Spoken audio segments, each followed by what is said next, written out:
오늘은 사이언스 타임즈를 출처로 아이가 먹지 말아야 할 것을 먹었을 때 종류별로 대처하는 방법을 알려드리겠습니다.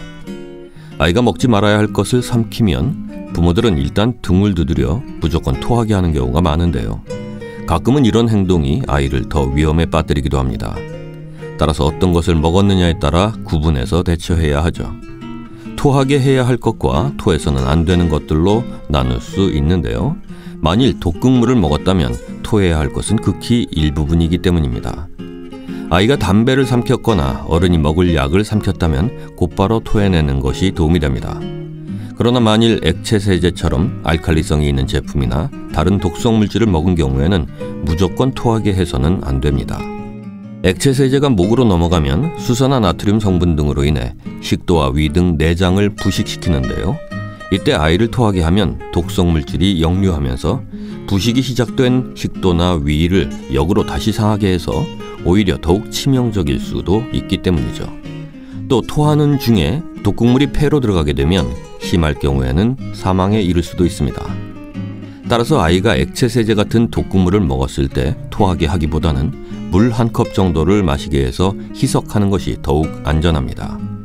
그리고 응급대처 방법을 숙지하지 못한 경우라면 무조건 등을 두드려 토하게 하지 말고 119에 전화해서 아이가 어떤 것을 마셨는지 알리고 조치 방법을 물어서 대처하는 것이 도움이 될 수 있습니다. 구체적으로 무엇을 삼켰는지 종류별로 대응 방법을 살펴볼까요? 담배나 약, 향수, 스킨 로션, 나프탈렌, 바퀴 제거제 등을 먹었으면 곧바로 토해야 합니다.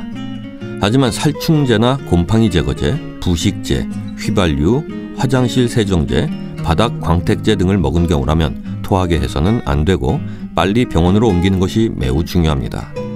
아이가 살충제 등을 삼켰을 경우 아이 스스로 자연스럽게 뱉어내는 것은 도움이 되지만 억지로 토하게 하면 기도를 통해 폐로 독극물이 들어갈 수 있기 때문이죠.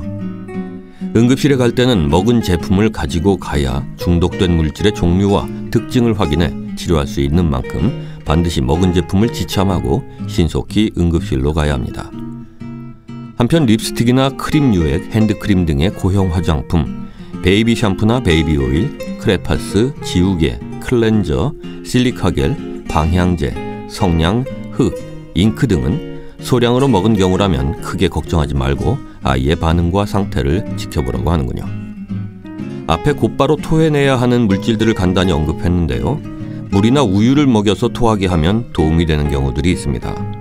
헤어 제품이나 화장수, 향수, 샴푸나 린스, 세탁용 세제, 유연제, 비누, 부엌용 세제 등은 물이나 우유를 먹여서 토하게 하는 것이 도움이 된다는군요. 하지만 나프탈렌 등의 좀약이나 화장실용 탈취제의 경우 토하게는 하되 우유를 먹여서는 안 됩니다.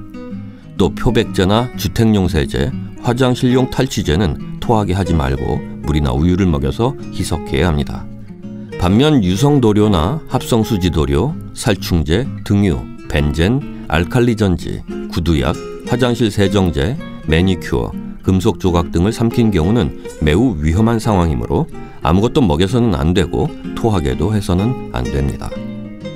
그리고 가정에서 어른들이 흔히 복용하는 심장약과 혈압약, 당뇨병약, 수면제 등은 아이에게 특별히 위험하므로 아이들이 먹지 않도록 각별한 주의가 필요합니다.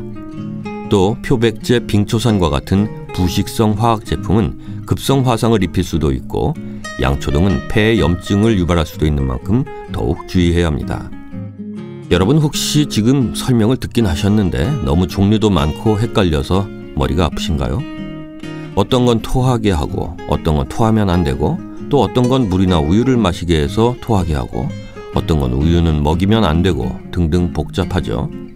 이 많은 물질을 어떻게 일일이 기억하고 계시겠습니까? 일단 개요를 이해하시면 되고요. 그동안에는 아이가 뭐든 잘못 먹으면 토하게 한다고 생각하셨다면 앞으로는 그래서는 안 된다는 생각을 가지시는 것만으로도 충분합니다.